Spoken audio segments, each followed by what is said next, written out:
Caroline Grimm, après l'énorme succès de La vie sans toi, vous récidivez avec un deuxième 45 tours. Parlez-nous un petit peu du style de ce deuxième disque et si ce n'est pas une étape difficile à franchir. Le deuxième disque est toujours plus délicat encore que le premier quand le premier est un succès. Ça s'explique facilement. Mais c'est pour ça qu'on a pris notre temps. On a enregistré plusieurs titres. On a eu du mal à choisir parce ils étaient tous assez satisfaisants. Et finalement, on s'est décidé pour Parce que c'est vous. Parce que c'était aussi une chanson romantique. Euh, Parce que, enfin, je ne peux pas l'expliquer, c'était un coup de cœur qui nous portait tous vers cette deuxième chanson, Parce que c'est vous. Alors, pour en parler un peu, c'est une chanson euh, de beaucoup de pudeur, c'est d'où le vouvoiement, euh, une chanson d'aveu, de retenue aussi, euh, de comment dire, j'aime bien elle est assez c'est une chanson dont le texte est assez, c'est la fragilité du désir aussi et la fragilité de l'amour, elle se elle se termine quand même sur un doute ou euh, vous voyez, qu'est-ce que je peux vous dire d'autre?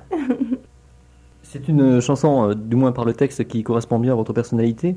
La pudeur, par exemple. Il n'y a pas de différence, il n'y a même aucune différence entre mes chansons et moi. Je veux dire, c'est totalement l'expression, elles sont totalement l'expression de ma personnalité.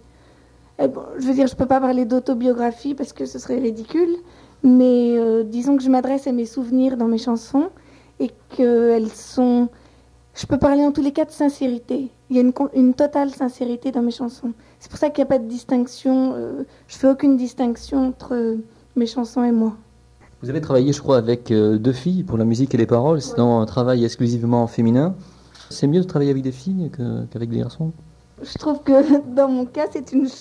Non, d'abord, je voudrais rétablir la vérité. C'est vrai que l'équipe créative est une équipe de femmes. On a donc cette complicité féminine, ce même vécu pour... Bon, elles sont un peu plus âgées que moi, mais cette même façon de ressentir certaines choses, enfin, une sensibilité féminine, une complicité féminine, ça c'est sûr, ça c'est un atout, je le pense.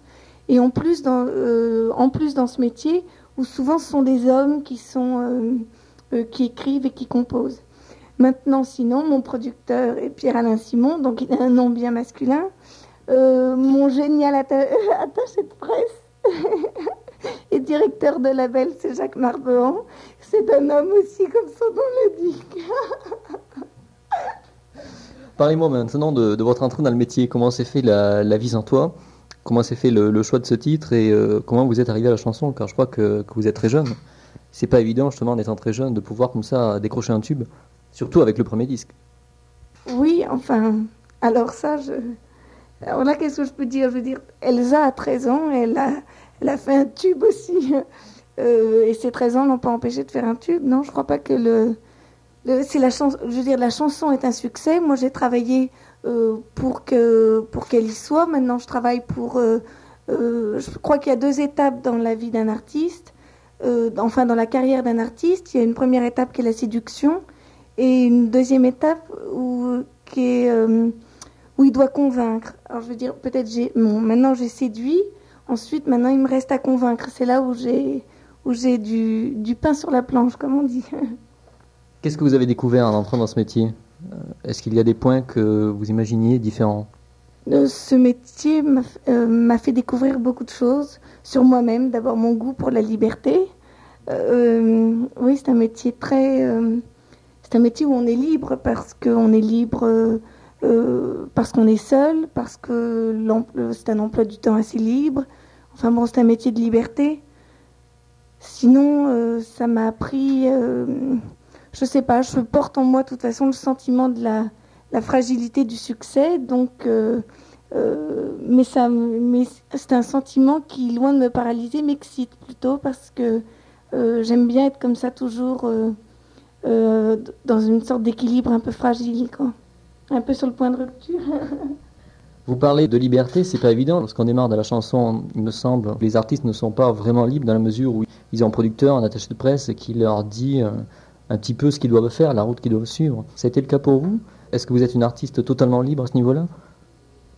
Non, enfin, complètement, dans le sens où, bon, mais je ne prends jamais de décision toute seule parce que j'ai pas à imposer des décisions. Je veux dire, ce sont des décisions collectives, mais on est tous assez intelligents pour trouver enfin, une entente. Il n'y a pas eu de problème jusque-là. Maintenant, Jacques n'a pas l'air de dictateur, Pierre-Alain non plus. Et non, c'est vraiment, moi, je ressens une impression de totale liberté. Votre public, vous le situez quel moyen d'âge environ? Ça, j'en ai aucune idée.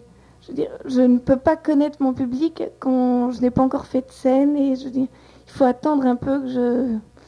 Enfin, on verra. Peut-être dans 2 ans, je vous dirai à quoi ressemble mon public. Pour l'instant, c'est un peu tôt.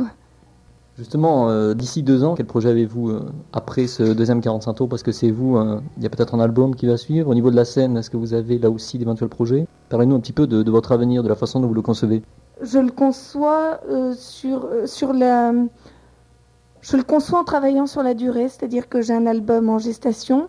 Je travaille plusieurs chansons. J'espère en écrire moi-même aussi quelques-unes. Donc je travaille dans ce sens avec Brigitte qui fait la musique. Après le deuxième 45 tours, on compte de toute façon sortir un troisième 45 tours, sûrement suivi d'un album, ou peut-être en même temps, ça je peux pas très bien le savoir. La scène, ça me paraît obligatoire dans le sens où pour moi c'est l'aboutissement évident de ce métier. Donc je veux dire, on devient réellement chanteur lorsque l'on est sur scène.